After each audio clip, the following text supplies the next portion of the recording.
Hi అండి, welcome back to కథల పొదరిల్లు. Please ముందుగా వీడియోకి ఒక చిన్న లైక్ చేయండి. లైక్తో పాటు హైప్ ఇవ్వండి. కొత్తగా ఎవరైనా మన ఛానల్ని చూస్తే ప్లీజ్ సబ్స్క్రైబ్ చేసుకోండి. ఈరోజు కథ యారగెంట్ హస్బెండ్, ఎపిసోడ్ నెంబర్ 37. కథను రచించిన వారు చిన్ను గారు, వాయిస్ ఓవర్ శ్వేత.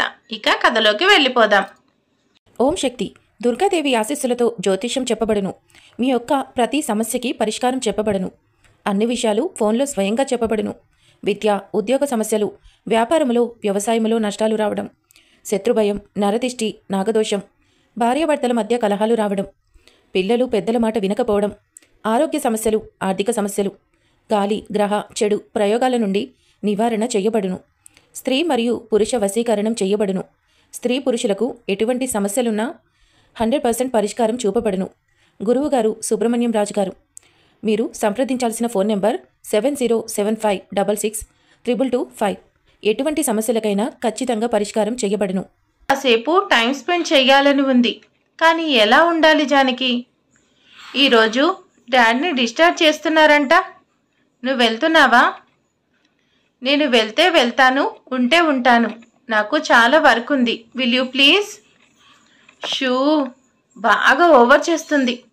కలెక్టర్ అయ్యేసరికి మేడం గారు బెట్ట చేస్తున్నారు.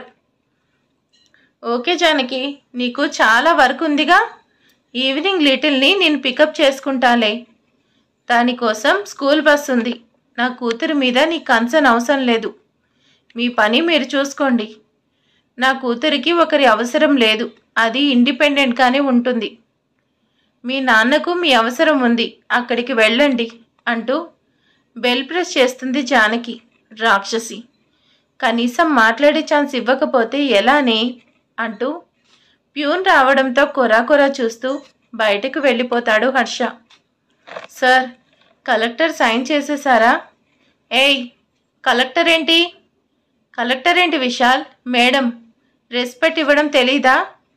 సార్, మొన్న మీరే కదా మేడం అంటే నా చేత ఓల్డ్ ఫైల్స్ అన్నీ కూడా రీచెక్ చేయించారు. అది ఇంకా నాకు గుర్తుంది. తెలిసి మళ్ళీ ఎలా అంటాను సార్, అందుకే అనలేదు. అయినా మీరేంటో సార్, అప్పటికి ఇప్పటికీ చాలా చేంజ్ అయ్యారు. నాకు పనిష్మెంట్లు ఇవ్వడం కూడా తగ్గించేశారు. ఇప్పుడేంటి విశాల్, నీకు పనిష్మెంట్ కావాలి అంతే కదా? ఇస్తే పోలా? సార్, టంగ్ స్లిప్పు సార్, ఏదో పొరపాటున నోరు జారాను, నన్ను వదిలేయండి సార్, మీకు దండం పెడతాను. అయితే ఇప్పుడు చెప్పు, కలెక్టర్ని ఏమని పిలుస్తావు? ఏమని పిలవమంటారు? నన్ను ఏమని పిలుస్తావు? మీరు మా CEO సార్. సార్ అనే పిలుస్తాను. అయితే మేడం అనే పిలువు. అదేంటి? అది అంతే. అవును, ఇప్పుడు కారు ఆగిపోతే నువ్వెలా తోస్తావు? కార్? సార్, అర్థమైంది. మీరేం చెప్తే అదే చేస్తాను. మేడం అనే వర్డ్ కోసం కార్ తోసేంత కాస్ట్లీ పనిష్మెంట్ అవసరమా? ఇంతలో ఫోన్ రింగ్ అవ్వడం చూసి చా, ఇదొకటి మధ్యలో పానకంలో పుడక. చచ్చిపోతున్నా, ఊరికే కాల్స్ చేసి తినేస్తుంది. ఎవరు సార్? మీ మమ్మీరా? అంత కోపం ఎందుకులే సార్, సైలెంట్గా ఉంటాను అంటూ డెస్క్ మీద వేసిన ఫోన్ చూస్తూ, సార్, తారా మేడం ఫోన్ చేస్తున్నారు. ఏయ్, అది నీకు మేడం ఏంటి? మీరే చెప్పారు కదా సార్, మీరు మా సార్. ఇంకా తారా మేడం మీ కాబోయే వైఫ్, అంటే మాకు మేడం. షూ, కట్టుకున్న పెళ్ళానికి దిక్కు లేదు, కానీ మధ్యలో ఈ గోల్ ఒకటి.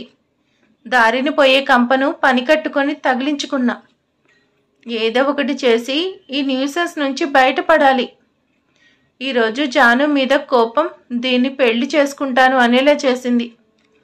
ఎంత పెద్ద మిస్టేక్ ఎలా చేసావు హర్ష అంటూ తల పట్టుకుంటాడు.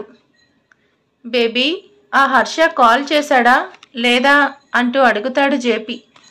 లేదు డాడ్, హర్ష నా కాల్ ఆన్సర్ చేయడం లేదు. అది హర్ష కూతురని తెలిసాక నన్ను కంప్లీట్గా అవాయిడ్ చేస్తున్నాడు. నాకు భయంగా ఉంది. ఆ హర్ష ఎక్కడ ఈ పెళ్లి వద్దు అంటాడో, లేదా కూతురు కోసం నిజం బయట పెడతాడో అనేసి నాకు అదే టెన్షన్గా ఉంది బేబీ. అందుకే వీలైనంత త్వరగా నీకు హర్షకి పెళ్ళైపోతే మనకి గొడవ వదిలిపోతుంది. ఈరోజే ఆ ఆనందరావు డిశ్చార్జ్ అవుతాడు కదా, రేపు వెళ్ళి పరామర్శించి పెళ్లి పనులు మాట్లాడదాం. అదే మనకు మంచిది. ఎలాగో పెళ్ళికి ఇంకా అట్టే టైం కూడా లేదు కదా అని.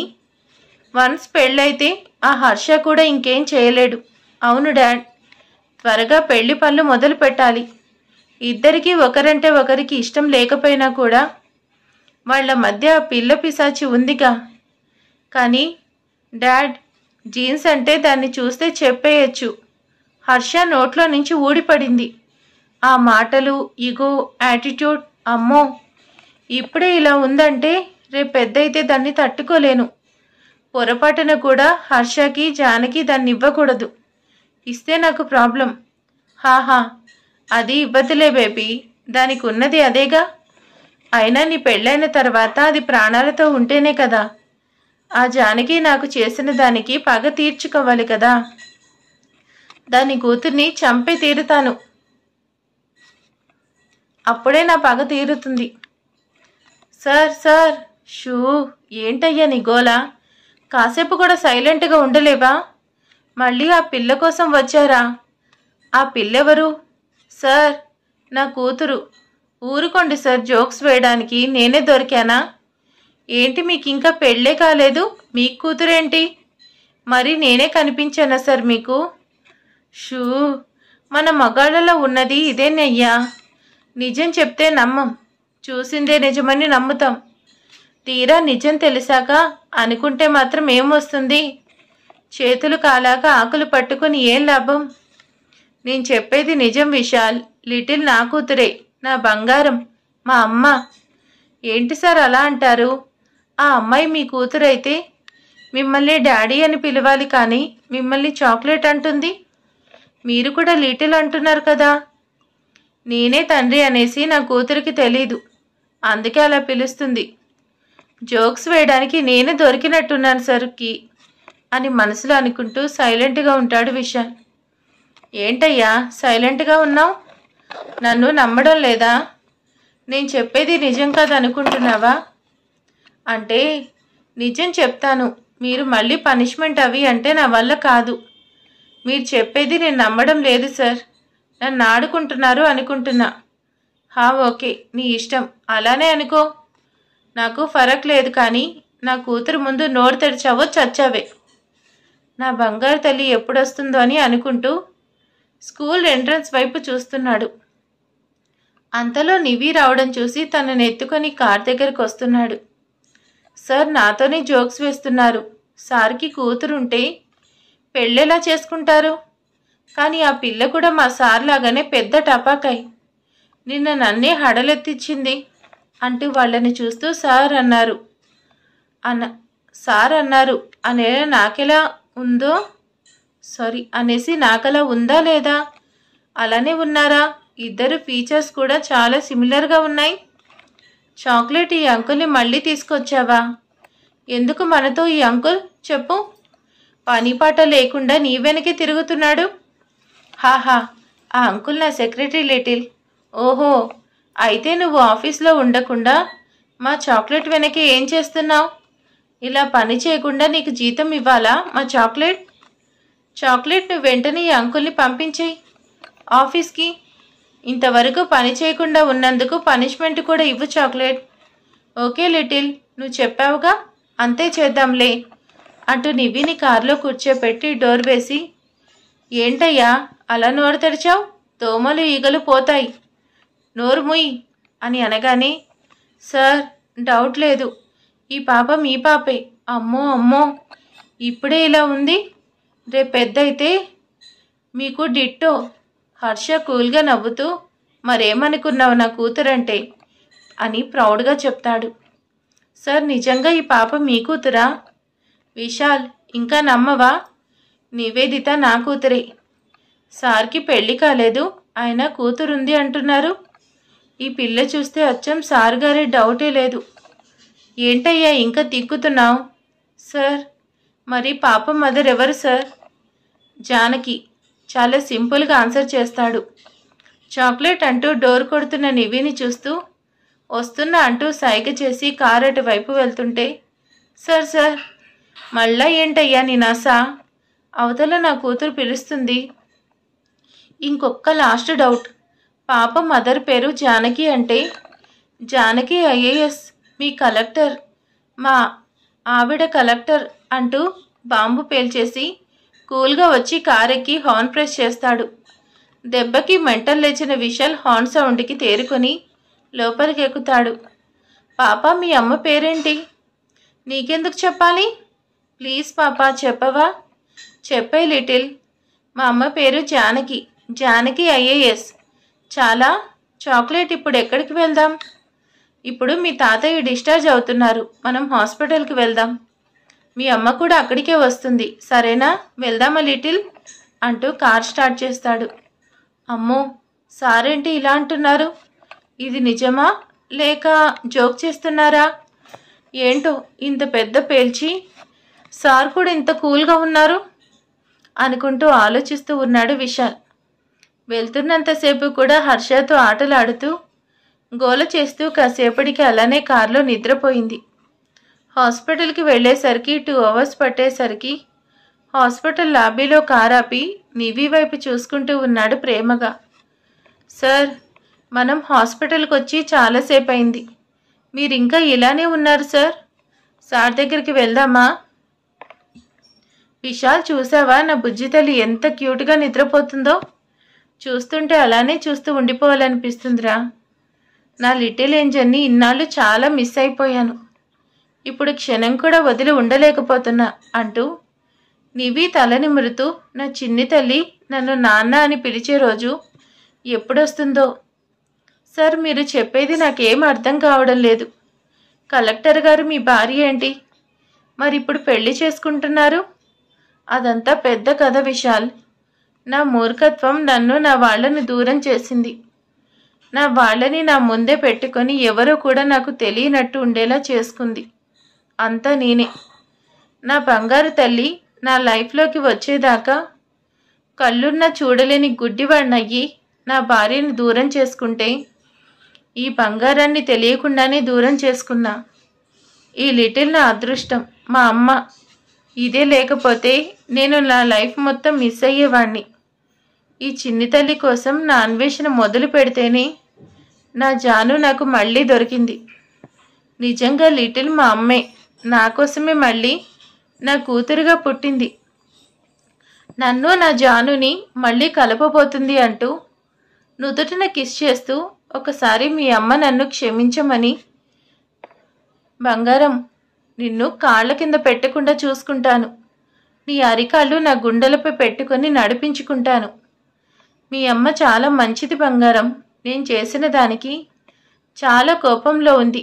ఆ కోపం తగ్గించి నిన్ను మీ అమ్మని నా దగ్గరికి తెచ్చుకోవడానికి ఎంత కష్టమైనా పడతాను, కానీ మళ్ళీ నిన్ను నా జానుని మళ్ళీ వదులుకోను సార్. అప్పటికే ఎమోషన్ అయిన హర్ష తన కళ్ళను తుడుచుకుంటూ, విశాల్, ఈ విషయం బయటకు తెలియకూడదు, మన మధ్య ఉండాలి. అలాగే సార్. లిటిల్ అంటూ తన నిద్ర లేపి వాటర్ తాగించి కార్ దిగి నివ్విని తీసుకుని హాస్పిటల్ లోపలికి వెళ్తాడు. జానకి, వచ్చేసావా? అవును సార్. శ్రావ్య ఎక్కడికి వెళ్ళింది సార్? డిశ్చార్జ్ ఫార్మాలిటీస్ ఫినిష్ చేయడానికి వెళ్ళింది. కూర్చో జానకి. ఏంటి హర్ష ఇక్కడ లేరు? డిశ్చార్జ్ అన్నారు కదా, రాలేదా? ఎక్కడికి వెళ్ళారు అని ఆలోచిస్తూ ఉంది. ఇంతలో శ్రావ్య రాహుల్ రావడం, డిశ్చార్జ్ చేసేసి ఆనందరావుని మెల్లిగా నడిపించుకుంటూ బయటకు తీసుకొస్తున్నారు. అప్పుడే హర్ష నివిని తీసుకుని లోపలికి వస్తున్నాడు. నివి దగ్గరికి వెళ్ళొద్దంటే వెళ్ళడమే కాక మళ్ళీ తనతో తీసుకొని వస్తున్నారా అని అనుకుంటూ హర్ష వైపు కోపంగా చూస్తుంది. చాక్లెట్, మా అమ్మ మన వైపే కోపంగా చూస్తుంది. నిన్ను నన్ను ఏమైనా అంటుందేమో, నాకు భయంగా ఉంది చాక్లెట్. నేను చూసుకుంటానులే లిటిల్, నాకు వదిలి పద అంటూ వాళ్ళ దగ్గరికి తీసుకెళ్తాడు. డాడ్, డిశ్చార్జ్ చేసేసారా? నేను మీ దగ్గరికే వస్తున్నా. ఇక్కడికి వస్తూ మధ్యలో నివి ఎందుకు? హర్షిత్ సార్, నివి నిన్ను ఇంటికి వెళ్ళమంటే పెత్తనాలు ఎక్కువయ్యే నీకు. జానకి, లిటిల్ ఏమనుకు, నేను తీసుకొచ్చాను. చిన్నపిల్ల ఒక్కటి ఏముంటుందనేసి నాతో తీసుకొచ్చాను. అయినా మార్నింగ్ కలిసినప్పుడు చెప్పా కదా నాన్నను డిస్టర్బ్ చేస్తున్నారని. నువ్వు మీ సార్ దగ్గరికి వస్తావనే నేను నివ్వితో నాతో తీసుకొచ్చాను. జానకి ఇంకేం చేయలేక నివ్వి కిందికి దిగు అనేసి నివ్విని అంటుంది. నివ్వి హర్ష మెడ చుట్టూ చేతులు వేసి చాక్లెట్ అంటూ చూస్తుంటే, నివ్వికి కాలు నొప్పిగా ఉంది జానకి, ఎలా నడుస్తుంది? అయినా నాకు లేని ప్రాబ్లం నీకెందుకు, నేను తీసుకొస్తాలే అని చెప్పగానే నివ్వి హర్షని హత్తుకుపోవడం చూసి, ఇంటికి వెళ్ళాక నీకుందే అనుకుంటూ ఉంది జానకి. అందరూ బయటికి రాగానే శ్రావ్య, రాహుల్, ఆనందరావు, కావేరి ఒక కారులో వెళ్ళగానే, నివ్విరా ఇంటికి వెళ్దాం. పద జానకి వెళ్దాం. మీరెక్కడికి? మీ కారు ఉందిగా, ఆ కారులో వెళ్ళండి. నా కారు లేదుగా అంటే, నా కారు నా సెక్రటరీ తీసుకెళ్ళాడు, మరి నేను ఇంటికి రావాలిగా. పైగా నివ్విని నేనే తీసుకొచ్చాను కాబట్టి నేనే డ్రాప్ చేయాలి. అందుకే నీ కారులో వస్తా అంటున్నా అంటూ జానకి సమాధానం కూడా వినకుండా వెళ్ళి జానకి కార్ ఫ్రంట్ సీట్లో కూర్చుంటాడు. ముందే విశాల్కి ఇచ్చి కారు పంపించేస్తాడు. హర్ష జానకి కారు వెళ్ళాలి అనేసి, జాను నీతో వస్తాను అంటే రావద్దు అన్నావు. ఇప్పుడు తీసుకెళ్లకుండా ఉంటావా? త్వరగా రా జాను అంటూ చూస్తూ ఉన్నాడు జానకి వైపు. లిటిల్, మీ అమ్మని రమ్మని చెప్పు అని నివ్వికి చెప్పగా, నివ్వి పిలవడంతో జానకి లోపలికొచ్చి కార్ స్టార్ట్ చేస్తుంది. లిటిల్, మీ అమ్మకు చెప్పు కార్ స్టార్ట్ చేస్తే వెళ్ళదు, మనం డ్రైవ్ చేస్తేనే వెళ్తుందనేసి అంటూ నవ్వుతూ నివ్వికి చెప్పి జానకి తనని చూడ్డం చూసి ఏంటి అన్నట్టు కళ్ళెగరేస్తాడు. దెబ్బకి జానకి హర్ష వైపు నుంచి చూపు మరల్చుతూ డ్రైవింగ్ చేస్తుంది. కనీసం వాళ్ళ వైపు చూడకుండా ఇంకా మనమంటే ప్రేమ ఉందన్నమాట. కానీ పైకి కోపం చూపిస్తుంది. జాను, ఇన్ని రోజులు నువ్వెలా ఎదురు చూసావే, నా వల్ల కావడం లేదు. నిరీక్షణ ఇంత దారుణంగా ఉంటుందా? చాక్లెట్ ఏం ఆలోచిస్తున్నావు అంటూ తన చేతులతో హర్ష గడ్డం పట్టుకుంటూ, చాక్లెట్ ఇదేంటి గుచ్చుకుంటుంది, తీసేయచ్చుగా. ఇలా అయితే నేనెలా పట్టుకోవాలి? ఓచ్ హర్ష గారు, వదలండి బాబు అంటూ హర్ష ఫేస్ పక్కకి తిప్పుతూ, మీ గడ్డం గుచ్చుకుంటుంది హర్ష గారు. క్లీన్ షేవ్ చేసుకోమంటే చేసుకోరు. మీరు క్లీన్ షేవ్ చేసుకుంటే స్మార్ట్గా బాగుంటారు హర్ష గారు, తెలుసా? చాలా బాగా తెలుసు, కానీ నాకు ఇలా ఉంటేనే ఇష్టం జాను అంటూ తన మొహం జానకి మొహం దగ్గరగా తీసుకొచ్చి జానకి మొహాన్ని హర్ష మొహంతో రాస్తూ, ఇలా ఉంటేనే కదా నా జానుని నిన్ను ఏడిపించేది. ఇంత మంచి ఛాన్స్ నేను వదులుకుంటానా అంటూ ఉంటే, హర్ష గారు వదలండి, అబ్బా వదలండి, మంట పుడుతుంది. హర్ష గారు, మంట పుడితే నేను మందేస్తాను జాను, నా దగ్గర అన్నిటికీ మందులున్నాయి. ఇప్పుడు మంట పుడుతుంది అన్నావు కాబట్టి పుట్టిన చోట అంటూ మొహమంతా ముద్దులు పెడుతున్నాడు. అయ్య బాబోయ్, మిమ్మల్ని తట్టుకోవడం కష్టమండి బాబు హర్ష గారు అంటూ హర్ష నుంచి విడిపించుకొని వెళ్తుంటే, ఎక్కడికే నా నుంచి తప్పించుకొని వెళ్దామని అంత ఛాన్స్ లేదు జాను అంటూ జానకి చెయ్యి లాగేసి తన ఒళ్ళో పడుకోబెట్టుకొని, ఎక్కడికే వెళ్తున్నావు, కదిలావంటే కాలు విరిచేస్తా. 3 నెలలకి కరుణించి ఇప్పుడు దూరంగా వెళ్ళిపోతున్నావా? చెయ్యకపోతే ఈరోజు పస్తుండాలి హర్ష, నాకు చాలా ఆకలిగా ఉంది. జాను మళ్ళీ ఒకసారి నిన్న రాత్రిలాగా అంటూ జానకి ముందు కొంగి జానకి పెదాల మీద పేస్ట్ కిసిచ్చేసి తన కళ్ళలోకి హస్కీగా చూస్తూ, జాను రాత్రి ఆడుకున్న ఆట మళ్ళీ ఆడుకుందామా? నాకు చాలా బాగా నచ్చింది. ముందు మీరు షేవ్ చేసుకొని రండి హర్ష గారు. అది కుదరదు జాను అంటూ జానకి పెదాల మీద చూపుడు వేలుతో సున్నితంగా రాస్తూ ఉన్నాడు. హర్ష చేతి స్పర్శకి జానకి మది ఆధీనం తప్పుతుంటే హర్ష వేలి మీద కొడుతూ, నేను చెప్పిన పని మీరు అస్సలు ఎప్పుడు చెయ్యరా హర్ష గారు? రేపు మీ కూతురు వచ్చి డాడీ నాకు గుచ్చుకుంటుందంటే ఏం చేస్తారు? నా కూతురు మా అమ్మ కదా, మా అమ్మ చెప్పిందంటే చేసేస్తాను. అంటే అమ్మ మాట వింటారు, కూతురు మాట వింటారు, ఎటొచ్చి పెళ్ళం మాట మాత్రం వినరా అంటూ బొంగమూతి పెడుతూ హర్ష ఒళ్ళో నుంచి లేస్తుంటే, ఆగవే, ఎక్కడికి వెళ్తున్నావు? పెళ్ళం మాట వినకుండానే ఇన్ని రోజులు దూరంగా ఉన్నానా? జాను, అయినా వాళ్ళు అడిగితేనే చేస్తాను.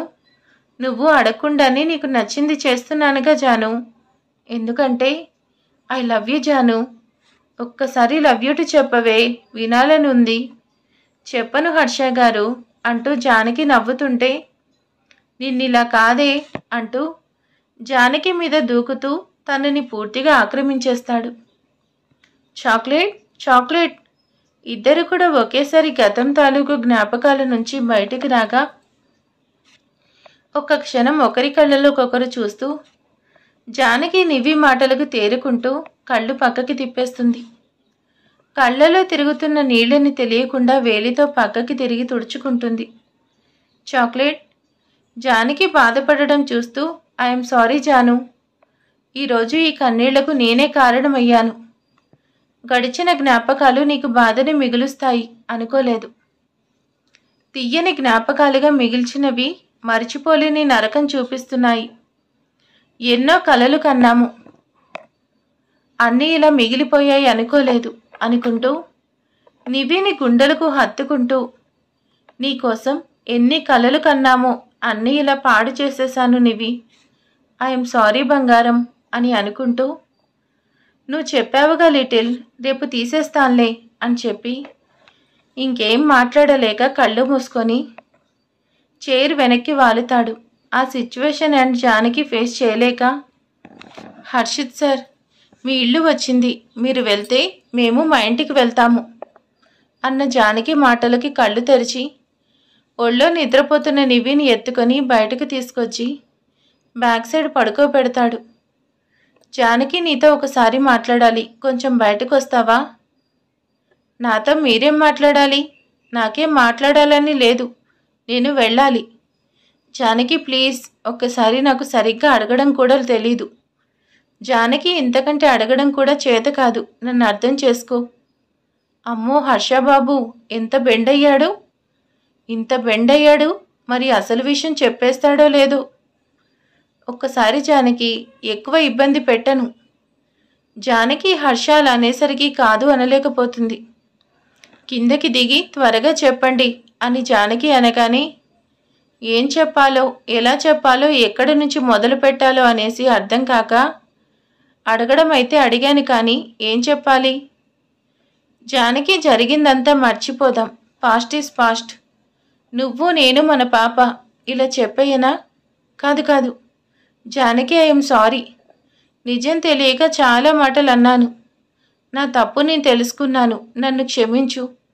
మనం మళ్ళీ కలుసుందాం జాను, నన్ను క్షమించు జాను.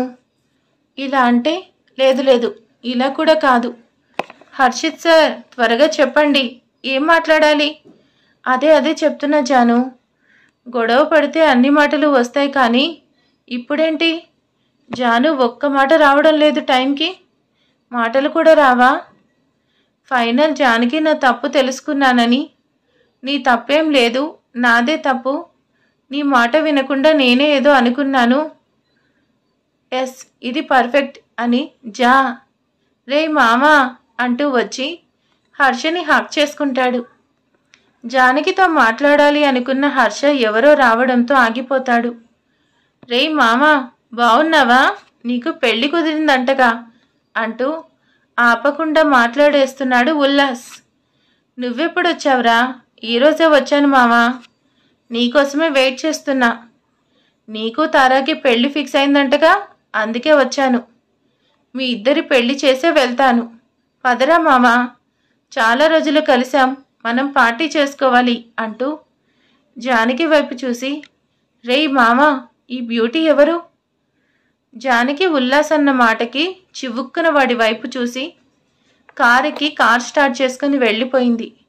ఏంట్రా ఆ బ్యూటీ అని కాంప్లిమెంట్ ఇస్తే అలా చూసింది?